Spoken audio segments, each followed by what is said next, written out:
চায়নার ভিতরে সবচেয়ে বড় মার্সিডিজ গাড়ি নিয়ে আসলাম আজকে। দেখেন মার্সিডিজ, সবচেয়ে বড় মার্সিডিজ, আচ্ছা। প্লাস এর লাইটিংটা দেখেন, অস্থির লাইটিং দেখেন, চমৎকার লাইটিং, অস্থির সামনে লাইটিং, পিছে দুই দিকে লাইটিং আছে, ডিজে লাইটিং ভাই দেখেন, গানের সাথে সাথে লাইট জ্বলে দেখেন, চমৎকার চমৎকার। এই দেখেন আবার হরেন আছে, হরেন চাইলে আছে, হরেন দিতে পারবে, এই দেখেন ভাইয়া। আচ্ছা আচ্ছা আচ্ছা, এই যে। চমৎকার। ঠিক আছে, আর এটা কিন্তু ভাইয়া দামটা বলে দিই আগে, অনেক ভাইরা অনেক কি করে দামটা কত দিতে পারে সেটা আজকে বলে দিব।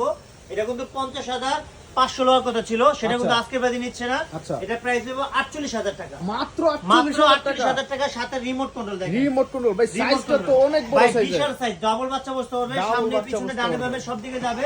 আচ্ছা আর এটা কিন্তু ভাই একবারে মার্সিডিজ সবচেয়ে বড় চায়নার ভিতরে সবচেয়ে হেভি বাইক গাড়ি আছে, দেখেন সামনে সবচেয়ে পিছনে heavy গাড়ি, screenshot। আচ্ছা। জি, আর প্রত্যেকটা চাকা কিন্তু মোটর দেওয়া দেখেন, প্রত্যেক জায়গায় প্রত্যেক চাকায় মোটর দেওয়া, সামনের আচ্ছা। চাকায় মোটর, পিছনের চাকায় মোটর, একবারে আচ্ছা। মেড ইন চায়না দেখেন, মেড ইন চায়না, এই দেখেন মেড ইন চায়না লেখা আছে। আচ্ছা। আর এভাবে ফালাবেন ঠিক করবে না, বডিটা